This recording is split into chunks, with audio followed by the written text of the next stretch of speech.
মনে করেন আপনি কারো সামনে বসে কথা বলছেন, কিন্তু আপনি কথা বলছেন, সে আসলে তার মোবাইলের দিকে তাকিয়ে মোবাইলটা চাপছে।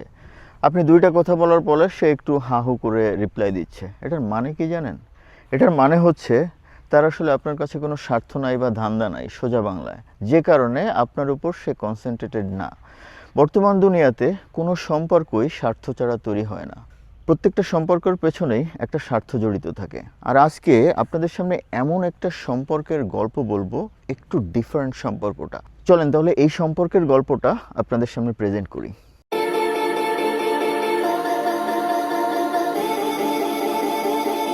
পরাগ খুলনার বাইকিং কমিউনিটিতে খুব পরিচিত একটা নাম, সবাই ওকে চেনে। ছেলেটা অনেক সিনিয়র না, বাট ছোট্ট এই বয়সে অনেক ম্যাচিউরড এবং অনেক ভালো একজন রাইডার। একসময় ময়ূরীর আবাসিক এলাকায় স্ট্যান্ড করে অনেক আর্ট দেখাতো, যদিও এখন স্ট্যান্ড ছেড়ে দিয়েছে। ও এখন অনেক পরিণত একটা রাইডার হয়ে গেছে। আজকের গল্পটা ও আর ওর এই এফজেডএস ভার্সন 2 নিয়ে। 1,40,000 কিলোমিটারের সম্পর্ক ওর এই বাইকটার সাথে। চলেন আজকে পরাগের সঙ্গে ওর এই ইয়ামাহা এফজেডএস ভার্সন 2 এর সঙ্গে 1,40,000 কিলোমিটার রাইডের যে সম্পর্ক, এটাকে বোঝার চেষ্টা করি।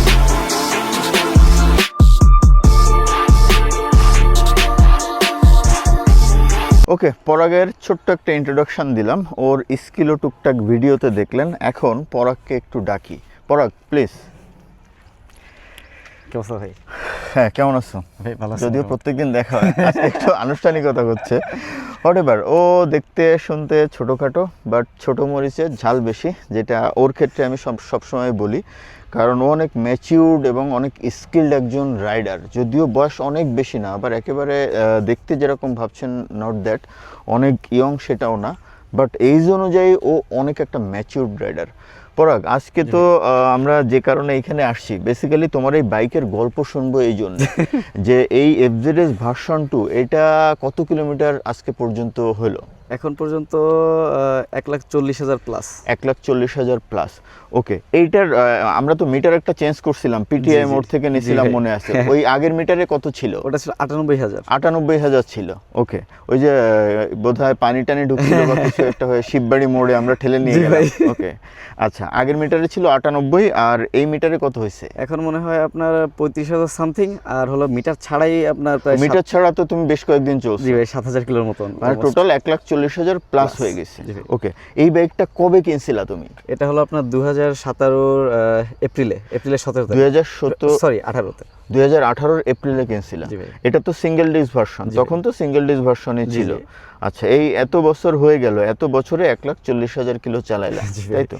আচ্ছা, এই বাইকটা তুমি যখন কিনছিলা, কেনার পরে কি তোমার মনে হচ্ছিল যে অন্য কোনো বাইক দেখে যে না এটা থেকে ওইটা হলে মনে হয় ভালো হইতো, ভালো লাগতেছে না, এরকম কিছু কি মনে হয়েছিল? ভালো তো ভাই আছে, আমার আরো অনেক বাইকে আছে, আমার বিশেষ করে R15 দেখলে তো আসলে সবার ক্রাশ ভাই, এটা হলে ভালো হইতো। জি ভাই, হ্যাঁ, এটা একটা ফ্যাক্ট। ওকে, তাহলে আমরা বেসিক্যালি আজকে তোমার ওই 1,40,000 কিলোমিটার রাইডের গল্পটা শুনবো। গল্পটার কারণটা হচ্ছে এই বাইকটা 1,40,000 কিলোমিটার একটা লোক চালিয়েছে, তার মানে তার কাছ থেকে বেসিক্যালি এই বাইকটার সম্পর্কে আমরা ভালো একটা ধারণা পাইতে পারি যে এত লম্বা একটা সম্পর্ক, 1,40,000 কিলোমিটার একটা বাইক, মানে একটা মেশিনের সাথে একটা মানুষের সম্পর্ক।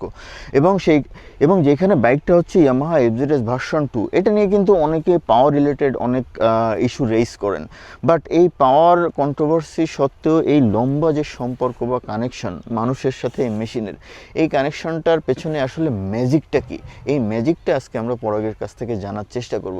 পরাগ, প্রথম ম্যাজিক্যাল জিনিসটা তুমি আমাদেরকে একটু বলো, সেটা হচ্ছে এটার রাইডিং কমফোর্ট কেমন ছিল? যে 1,40,000 কিলোমিটারে তোমার কি কখনো মনে হয়েছে যে এটা রাইডিং কমফোর্টে কোনো ঘাটতি আছে? তুমি তো লং রাইড করছো, প্রচুর পরিমাণে ট্যুর করছো, city ride, extreme ride, riding comfort নিয়ে একটু আমাদেরকে বলো। রাইডিং কমফোর্টে ভাই নো কমপ্লেইন, এক কথায় নো কমপ্লেইন, মানে সুপার কমফোর্টেবল। ওকে, রাইডিং কমফোর্টটা জানলাম। ইনফ্যাক্ট একটা রাইড রিভিউ তোমার কাছ থেকে নিচ্ছি, মানে লং ইউজার এক্সপিরিয়েন্স রিভিউ যেটা বলা যায়। রাইডিং কমফোর্ট জানলাম, পিলিয়ন কমফোর্ট নিয়ে যদি কিছু বলো। তুমি যদিও এটাতে খুব কম বসছো, তোমার থেকে আমি বসছি, তারপরেও তোমার পেছনে অনেকেই বসছে, তাদের ইয়ে কি ছিল? মানে কখনো তাদের কোনো কমপ্লেন ছিল না ভাই। কমপ্লেন ছিল না পিলিয়ন ইস্যু নিয়ে? জি ভাই। আচ্ছা, পিলিয়ন নিয়ে বোধহয় আমি আরো বেটার বলতে পারবো, কারণ ওর বাইকটাতে ওর থেকে আমি পিলিয়ন হিসেবে বেশি বসছি, তাই তো? আচ্ছা, পিলিয়ন ইস্যু একটা ফ্যাক্ট থাকে, এটা স্প্লিট সিট, সিঙ্গেল সিট না। সিঙ্গেল সিট হলে একটু কমফোর্টেবল হয়, স্প্লিট সিট হওয়া সত্ত্বেও এটা মোটামুটি ভালোই কমফোর্টেবল। পিলিয়নের অবজেকশন এটাতে আসার সম্ভাবনা খুব কম। এর বড় কারণ হচ্ছে পিলিয়ন সিটটা সফট আছে, গ্র্যাব রেইল আছে, নট দ্যাট। এর বড় কারণ হচ্ছে এটা রিয়ার সাসপেনশন। এটা রিয়ার সাসপেনশন এতটা প্লেফুল যে পিলিয়ন কখনোই আনকমফোর্টেবল ফিল করার কোনো অপশন থাকে না, বা আনকমফোর্টেবল কোনো ফিলই আসে না। স্প্লিট সিট হওয়া সত্ত্বেও এই বাইকটার পিলিয়ন সিট কিন্তু খুবই কমফোর্টেবল। ওকে পরাগ, এখন একটু মাইলেজ নিয়ে জানতে চাই, কারণ 1,40,000 কিলোমিটার চলা একটা রাইডারের মাইলেজ এক্সপিরিয়েন্স ডেফিনেটলি অনেক ক্রেডিবল হবে।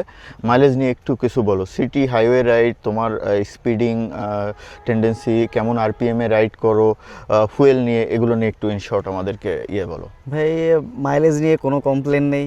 মাইলেজ আগেও টেস্ট করছিলাম, ওটা আপনার 53.6 পাইছিলাম। 53.6? হ্যাঁ। আর যে আমি যেটা টেস্ট হ্যাঁ, করছিলাম আপনি যেটা test আমি করছিলেন। ভুলে গেছি।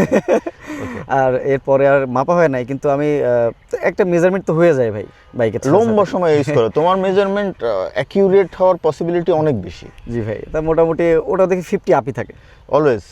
সিটিতে? সিটিতে ভাই 50 আপ। সিটিতে। আর হাইওয়েতে? হাইওয়েতে ভাই, হাইওয়েতে আরো বেটার। 55 বা 60 রেঞ্জে কখনো পাও? আশা করা যায় 55 তো মনে হয় চলে আসে। মানে এটা মানে মনে হইছে। আচ্ছা, হাইওয়েতে তোমার এভারেজ স্পিড থাকে কেমন?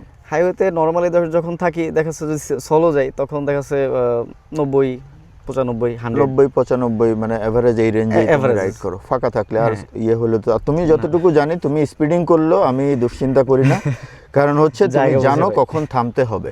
স্পিডিং করলে সব থেকে বড় ব্যাপার হচ্ছে কখন আপনাকে স্লো করতে হবে, এটা আপনাকে বুঝতে হবে বা জানতে হবে, আদারওয়াইজ কিন্তু বিপদ হবে। সো মাইলেজের হচ্ছে এই ফ্যাক্ট। আর ইয়ামাহা কিন্তু মাইলেজের জন্য একটা বড় কি বলে বড় একটা ফ্যাক্ট ইয়ামাহা, কারণ হচ্ছে বাংলাদেশি ইয়ামাহা বাইক পপুলার হওয়ার পেছনে আমার যেটা ধারণা মাইলেজ একটা বড় ভূমিকা পালন করে। ইভেন R15 সিরিজ যদি দেখেন, এমটি সিরিজ দেখেন, এক্সট্রিম পাওয়ারফুল টপ স্পিড তো জানেনই, বলার কিছু না এই বাইকগুলো নিয়ে। ওই বাইকগুলো R15 ভার্সন 4 এম বা ভার্সন 3, এই বাইকগুলো আপনি যদি হাইওয়েতে 6 গিয়ার মেরে 60 থেকে 70 স্পিডে রাইড করেন, দেখবেন যে 55 মাইলেজ দিয়ে দিচ্ছে অনায়াসে। সো ইয়ামাহা কিন্তু মাইলেজের জন্য বিখ্যাত। আমার মনে হয় ইয়ামাহা পপুলারিটি গেইন করছে, এটার পেছনে বড় একটা কারণ এই মাইলেজ। আর এফজেডএস ভার্সন 2 তো বর্তমানে বাংলাদেশের সব থেকে বেশি সেল হচ্ছে এটা। ওকে, মাইলেজ। এবার আমি একটু সাসপেনশন নিয়ে কথা বলবো। তুমি জানো যে সাসপেনশন নিয়ে আমি একটু খুঁতখুঁতা বরাবরই, কারণ আমি যখনই ভাঙাচোরা বাইক রাইড করি, মানে ভাঙাচোরা রাস্তায় রাইড করি, বাইকের সাসপেনশন ভালো না হলে কিন্তু আমি সবসময় বলি যে কি গরুর গাড়ি এটা, সাসপেনশন তো ভালো না। গতকালকে একজন একটা বাইক রাইড করতে দিছে, রাইড করার পরে আমি বলছি সাসপেনশন তো গরুর গাড়ি, এরকম একটা ফ্যাক্ট আর কি। সো এটা সাসপেনশন নিয়ে তোমার ভার্ডিক্ট বা তোমার ইয়েটা কি, মতামতটা কি? সাসপেনশন ভাই সুপার, মানে এর যেহেতু এটা মনোশক্স ইউজ করা হয়েছে, মানে আর ফ্রন্টে হচ্ছে টেলিস্কোপিক সাসপেনশন, এটা কোনো কমপ্লেন নেই ভাই। আর আমি আপাতত ইউজ করতেছি পাওয়ার অয়েল, রাইট? পাওয়ার অয়েল মনে পড়ছে, আমরা তো একসাথে কিনছিলাম। জি ভাই, পাওয়ার অয়েল ইউজ করতেছি। এটা দেখা যাচ্ছে আপনার অন্যান্য আফটার মার্কেট যে সব পাওয়ার অয়েল মানে গিয়ার অয়েল পাওয়া যায়, মানে ফর্ক অয়েল যেটা পাওয়া যায়, তা সেটা আপনার দেখা যাচ্ছে ওটা আমার কাছে মনে হয়েছে ওর থেকে একটু বেটার। পাওয়ার অয়েল ফ্যাক্টটা কি, এটা হচ্ছে পসিবলি কারে ইউজ করে। এটা যদি সাসপেনশনে, ফ্রন্ট সাসপেনশনে ফর্ক অয়েল হিসেবে আমরা ইউজ করি, এটাতে আমি দেখছি, আমি অনেকগুলোতেই আমরা এক্সপিরিয়েন্স করছি, রাইট? এটার প্লেও ভালো হয়, সিলও লম্বা সময় টেকে, মানে ওভারঅলি বেস্ট একটা পারফরমেন্স দেয় পাওয়ার অয়েল। ডিটেলস নিয়ে যদি কারো জানার ইচ্ছা থাকে একটা কমেন্ট করে দিন, আমরা অ্যান্সার দিয়ে দিই অবশ্যই। ওকে, এখন এটার ফ্রন্ট সাসপেনশন নিয়ে একটু কথা বলতে হয়। 41 মিলিমিটার ডায়ামিটারের। অনেকের তো ইউএসডি সাসপেনশন নিয়ে একটা কি বলে ভেড়া থাকে বা ক্রেজ থাকে। ইউএসডি সাসপেনশন বেসিক্যালি অফ রোডের জন্য আসে, বাট সেগুলোর ট্রাভেল এরিয়া অনেক বেশি। বাট টেলিস্কোপিক সাসপেনশন আমাদের জেনারেল রাইডের জন্য বেস্ট, এটার প্লে বেটার। আর ইয়ামাহার ক্ষেত্রে ফ্যাক্ট হচ্ছে 41 মিলিমিটার ডায়ামিটারের। যেমন উদাহরণ হিসেবে আমি একটা জিনিস দিই, সেটা হচ্ছে X-Blade FI ABS, Honda X-Blade FI ABS. ওটা সাসপেনশন পসিবলি 31 বা 30 মিলিমিটার ডায়ামিটার, যেটাকে আমি অনেক সময় মজা করে বলি মুরগির ঠ্যাং। সাসপেনশন ডায়ামিটার যত বেশি হবে, ভেতরে অয়েল তত বেশি থাকবে, আর অয়েল বেশি মানে ওটার স্টেবিলিটি ভালো হবে, অফ রোডে ওইটা মানে যতটুকু প্লে দরকার ততটুকুই প্লে করবে, প্লাস টপ এন্ডে স্টেবল, মাটি কামড়ে চলবে। এক্স ব্লেড দেখবেন আপনি 100 রেঞ্জে গেলে কিন্তু ওয়াবেল করে, সেক্ষেত্রে কনফিডেন্স ল্যাক করে, প্লাস ব্রেকিংও কিন্তু উইক হয়ে যায়। বাট এফজেড সিরিজ আমি দেখছি বা সুজুকি জিক্সার সিরিজ টপ এন্ডে গেলেও মাটি কামড়ে চলে। এই জিনিসটা নিয়ে, এই স্টেবিলিটি টপ এন্ডে, এটা নিয়ে তোমার ফিলটা কি? যে তুমি তো অনেক স্পিডেও রাইড করছো, 110, 20, 25 এই রেঞ্জেও রাইড করছো, তখন তোমার কনফিডেন্স, এই স্টেবিলিটি কেমন ইয়ে করছে? আমার কনফিডেন্স ভাই কখনোই ল্যাক করে নাই। আর কর্নারিং এর ক্ষেত্রে তুমি কেমন সাপোর্ট পাইছো সাসপেনশন? সুপার ভাই। তুমি তো, আমি তো দেখছি যে কর্নারিং তো তুমি ম্যাক্সিমাম লেভেলের কর্নারিং, এটা নিয়ে আমি আর কাউকে দেখি না। এখানে ঘষা আছে, এটা বাঁকায় গেছে হ্যাঁ, মানে এক্সট্রিম লেভেলের কর্নারিং করো, সো কর্নারিং এও তুমি ম্যাক্সিমাম একটা সাপোর্ট পেয়েছো, তাই তো? সো এই হচ্ছে সাসপেনশনের ভার্ডিক্ট। ওর কোনো ইস্যু নাই, এক্সট্রিম রাইড করছে, আর এর সাথে একটু জ্ঞান দেওয়ারও চেষ্টা করলাম। ওকে পরাগ, এখন একটু টপ স্পিড নিয়ে জানতে চাই। যদিও ইয়ামাহা এফজেড সিরিজের ক্ষেত্রে টপ স্পিড নিয়ে অনেক কন্ট্রোভার্সি আছে, স্পেশালি পাওয়ার রিলেটেড ইস্যু নিয়ে অনেকে বলে, বা প্র্যাকটিক্যালিও কিছু ক্ষেত্রে এই ফ্যাক্টটা কাজ করে যে এটা হচ্ছে একটু আন্ডার পাওয়ার বাইক। বাট এখানে ওর কাছে যাওয়ার আগে আমি একটু বলে নিই, যেমন এখানে পাওয়ার টু ওয়েট রেশিওর হিসাবের একটা ব্যাপার আছে। যেমন ধরেন একটা বাইকের পাওয়ার হচ্ছে 10 বিএসপি, বাট সেটার ওয়েট হচ্ছে মাত্র 60 কেজি। আর একটা বাইকের পাওয়ার হচ্ছে 13 বিএসপি, যেটার ওজন হচ্ছে মনে করেন যে 100 কেজি। সো এই দুইটা বাইকের পাওয়ার কিন্তু সেম হবে, বা অনেক ক্ষেত্রে যে বাইকটার পাওয়ার কম সেটার অ্যাকচুয়াল ডেলিভারেবল পাওয়ারটা বেশি হয়ে যায়, পাওয়ার টু ওয়েট রেশিও যদি হিসাব করেন। কারণ বাইকের ওয়েট কিন্তু বাইকের পাওয়ার কনজিউম করে। আর ইয়ামাহার ক্ষেত্রে একটা সবসময় পজিটিভ দিক, সেটা হচ্ছে যে ইয়ামাহা বাইকের ওয়েট কিন্তু কম হয়, এটার ওয়েট পসিবলি 133 কেজি। আর ধরেন এক্স ব্লেড নিয়ে কথা বলছিলাম, এক্স ব্লেডের ওয়েট কিন্তু 144 কেজি, 11 কেজি বেশি। সো 11 কেজি কিন্তু ওর পাওয়ার টর্ক অনেক কনজিউম করে ফেলে। So power to weight ratio বা টর্ক টু ওয়েট রেশিও হিসাব করলে দেখা যায় যে এফজেড ভার্সন 2 আর X blade FI ABS power আর টর্ক অলমোস্ট সেমই চলে আসে, যদিও ওইটার ফিগার বেশি, বাট ওয়েটের ক্ষেত্রে ওয়েট হিসাব করার পরে কিন্তু অলমোস্ট সেম চলে আসে। ওকে, সো পাওয়ার টর্ক ইস্যু নিয়ে কথা না বলি, টপ স্পিড নিয়ে কথা বলি। এটা টপ স্পিড নিয়ে তুমি একটু বলো, তুমি কেমন পেয়েছো? এই টপ স্পিড আমার আনরেকর্ডেড আছে 131 পর্যন্ত। ওকে, আর রেকর্ডেড আছে আপনার 127 পর্যন্ত। 127 পর্যন্ত। আমরা একটু সবাইকে ক্লিপটা দেখাই।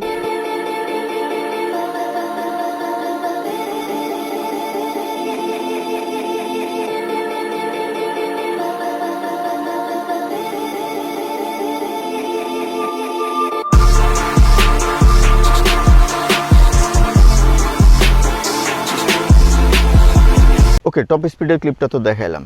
এখন এইটা নিয়ে যে সবার একটা ইয়ে থাকে যে এটা ওভারটেকিংয়ের। গতকালকেই আমার ইউনিভার্সিটির এক ছোটো ভাই এফজেড ভার্সন 4 ইউজার, ও এটা সেল করে অন্য কিছু কিনবে, N160 কেনার একটা প্ল্যান করছে, কারণ ওভারটেকিংয়ে প্রচুর প্রবলেম ফেস করতেছে বলতেছে। ওই ভদ্রলোক হচ্ছে উনি এফজেড ভার্সন 4 সেল করে N160 নিবে প্ল্যান করছে, কারণ উনি আমাকে বলছে যে ওভারটেকিংয়ে খুব প্রবলেম ফেস করে। এখন তুমি তো এটা 1,40,000 কিলোমিটার রাইড করছো, ওভারটেকিংয়ের ক্ষেত্রে ফ্যাক্টটা কি তুমি একটু আমাদেরকে বলো।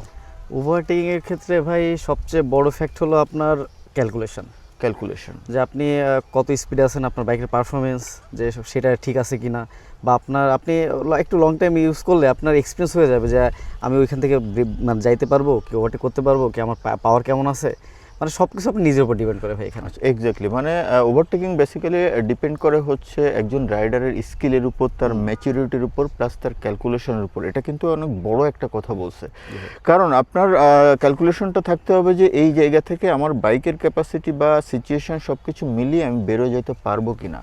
ওভারটেকিংয়ের মূল ফ্যাক্টটা হচ্ছে এটা। আরেকটা ফ্যাক্ট হচ্ছে বাংলাদেশে ওভারটেকিং নিয়ে অনেকেই দেখি কনসার্ন, বাট অ্যাক্সিডেন্ট ঘটার কিন্তু একটা বড়, মানে ওভারটেকিং মানে মোস্ট রিস্কি একটা সিচুয়েশন থাকে। বাট মাঝে মাঝে আমাদের ওভারটেকিং করতে হয়, কারণ মাঝে মাঝে চিপায় পড়ে যায়, পেছনে সামনে থাকে, সামনে বড় লরি, পেছনে বড় বাস, মাঝখানে আমি, দুইজনে একটু স্লো চলতেছে, তখন আমার বেটার মাঝখানে না থেকে সামনে গিয়ে সেফ জায়গাতে রাইড করা। কিন্তু তারপরেও ওভারটেকিংয়ের ক্ষেত্রে এক্সট্রা সতর্ক থাকতে হবে। এখন তোমার কি কখনো মনে হয় নাই, যদি তুমি ট্রুলি আমাদেরকে বলো যে এটার পাওয়ারটা আরও একটু বেশি হলে আমার মনে হয় যে ভালো হইতো, বা ওভারটেকিংয়ের ক্ষেত্রে আর একটু এত ক্যালকুলেশনের দরকার হইতো না? জি ভাই, এটা অবশ্যই মানে ফিল হয়েছে, বাট আমার কাছে মনে হয় না যে আপনি মানে যখনই যে কোনো বাইক, একটা প্রত্যেকটা বাইক যখন তৈরি করে তখন তো ওর সব কিছু মেজারমেন্ট করেই তৈরি করে। আপনি যখন ওভারটেক করতেছেন সব কিছুই ঠিক আছে, এর ব্রেকিং যে এত ভালো, সবাই ভালো কেন বলে? আপনি যখনই লংয়ে যাচ্ছেন, দেখা যাচ্ছে 125-30, আপনি যত ভালোই রাইডার হন না কেন ভাই, ও আপনার মানে আপনি অ্যাক্সিডেন্টের সময় ম্যাক্স গেলে 3 সেকেন্ড মানে সময় স্কিল লাগে, কাজে লাগানোর সময় সময় পাওয়া থাকে যায় না। না। মানে এক্সট্রিম সিচুয়েশনে যত স্কিলই হোক সময় পাওয়া যায় না আমার সময় পাওয়া স্কিল যায় না। কাজে লাগানোর। আপনার ব্রেক মানে বাইক থামাইতে মিনিমাম সর্বনিম্ন সময় লাগে 3 সেকেন্ড মিনিমাম। আর এরপর তো মনে করেন যে আপনি অ্যাক্সিডেন্টের সময় পাবেন ম্যাক্স 1 থেকে 1.5 সেকেন্ড। এর বেশি সময় দিবে না। তো তখন আমার কোন স্কিল আমি কোন জায়গা থেকে এনে কাজে লাগাবো, সময় নেই, তার আগে ঘটনাটা ঘটে যাবে। সো বেটার যে সবসময় যে একটা স্পিড মেনটেন করে চালানো। আর বাংলাদেশের রাস্তায় আমার হচ্ছে যে ভাই 60 70 80 সর্বোচ্চ রাস্তা ফাঁকা থাকলে এটুকুই ঠিক আছে। তারপরে একটা ফ্যাক্ট হচ্ছে ওভারটেকিং এর ক্ষেত্রে এটা বাস্তব যে আরেকটু পাওয়ার হলে এত হিসাবের দরকার হবে না, এটার ক্ষেত্রে একটু বেশি হিসাব করা লাগে, এটাই তো ফ্যাক্ট। ওকে পরাগ, অনেক বাইক নিয়ে কথাবার্তা হলো, এখন একটু তোমার গল্প শুনি। সাজেক গেছিলে জি ভাই এফজেড ভিটু নিয়ে, লাস্ট যে আপহিলটা আছে জি ভাই, ওইখানে কি কনফিডেন্স রিলেটেড বা কোনো কিছু মনে হয়েছিল যে আমার বাইক নিয়ে পারবো কিনা? ভাই বিশ্বাস করবেন কিনা জানি না, মানে আমার কাছে বিন্দু মাত্র ফিল হয় নাই যে আমারে পাওয়ার দিচ্ছে না। এই ফিলটা হয় না, একেবারে ইজিলি উঠে গেছে। শুধু ইজিলি না, মানে আমার দেখা যাচ্ছে বাইক মনে হচ্ছে প্রেশারই পায় নাই, প্রেশারই পায় নাই। ওকে, ফ্যাক্ট হলো রাইডার হলো ফ্যাক্ট, আসলে বাইক ফ্যাক্ট না। জি ভাই, এটা কে সত্যি কথা। চালাচ্ছে কিভাবে চালাচ্ছে এটা হচ্ছে ফ্যাক্ট। লাস্ট আমি যতটুকু জানি ফার্স্ট ট্যুর দিলা কেওক্রাডাং না, ফার্স্ট আমি সাজেক ঢুকছিলাম, দেন তারপর এখান থেকে কেওক্রাডাং গেছিল। সাজেক তো এর আগেও গেছে। সাজেক গেছি, রাঙামাটি গেছি, দেন কেওক্রাডাং। আচ্ছা, কেওক্রাডাং এর যে আপহিলগুলো আছে যথেষ্ট আপহিল, জি ভাই, ওইটার এক্সপিরিয়েন্স বলো। ওইটার এক্সপিরিয়েন্স হলো ভাই, আমরা যখন গেছি আমরা 5 জন গেছিলাম 5টা বাইক নিয়ে। তো আমরা 5 জনই মানে আমাদের কাছে ওইখানে যেখানে সব যে পড়ে যাচ্ছে বা করতেছে, তা আমরা সবাই দেখার জন্য আর কি এক্সাইটেড ছিলাম যে আমরা পড়ে যায় সবাই, আসলে যে কি আমরা যাবো ওইখানে দাঁড়াবো বা ওইখানে কি আছে না আছে আমরা একটু ডিটেইলসে মানে কি ভূত আছে যে আসলে ব্যাপারটা কি ওখানে। তা কাকতালীয়ভাবে আমাদের যে ট্যুর গাইড ছিল, হ্যাঁ, তারা পিছনে ছিল, আমরা সামনে কেওক্রাডাং পৌঁছে গেছি। আমরা দিন আসার পরে বলছি কেওক্রাডাং ওই পয়েন্টটা কোথায় যেখানে সবাই পড়ছে, কথা ভাই ওইটা আপনি 3 কিলো পিছনে রেখে আসছেন। ও তখন বলছে আপনি রেখে আসছেন, মানে তোমরা পার হয়ে যাওয়ার পরে জিজ্ঞেস করতেছো গাইডকে যে ভাই ওই জায়গাটা কই যেখানে সবাই পড়ে যায়। সে তারা বলছে ভাই আপনি ও পিছনে রেখে আসছেন 3 কিলো। এখন আমি বলতেছি যে তা রেখে আসছি, তা আপনি বলবেন না? বলছে ভাই আপনাদের কোনো রাইডার এখন দেখিনি আমরা। আচ্ছা, তোমার ওইখানেও কি কোনো সিচুয়েশন মনে হয়েছে যে পাওয়ার কোনো ইস্যু হচ্ছে? না ভাই, আর ওইখানে আমার কাছে যেটা মনে হয়েছে, ওইখানে যারা ম্যাক্সিমাম যাচ্ছে যে আমরা সমতলে থাকি ভাই, আর হিলে গেলে মানে 1 থেকে 2 দিন অন্তত একটু অ্যাডজাস্ট সময় লাগে। আর আপে সবসময় আপনার পাওয়ারটা বেশি কাজে দেয়, যে কোনো আপে উঠতে গেলে আপনার পাওয়ার লাগবেই। আর এই ম্যাক্সিমাম বাইকাররা ভুল করতেছে, ওরা সেকেন্ড গিয়ার থার্ড গিয়ারে ট্রাই করতেছে, সেকেন্ড গিয়ার যখন ট্রাই করতেছে, যখনই আবার পাওয়ার ল্যাগ করতেছে তখনই ধরা শিফট করার টাইমটা পাচ্ছে না, শিফট করতে গেলে কাত হয়ে পড়ে যাচ্ছে।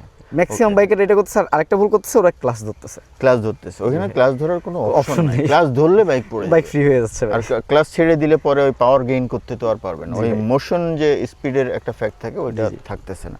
আচ্ছা, ওইখান থেকে 3 গেছিল ভয়ঙ্কর, আমি ভিডিওটা দেখছি, দেখলাম যে ম্যাক্সিমাম ক্ষেত্রে পাও নামাও নাই তুমি। আমি খুব কম বাইকারকে দেখছি যে এরকম লাস্টে যায়। ওইখানে কিছু জায়গা আছে বা জায়গা আসলে আমি এরকম কিছু জায়গা পাইছি, আমি লিটারালি মানে এক খোট দিয়ে যাওয়া লাগছে।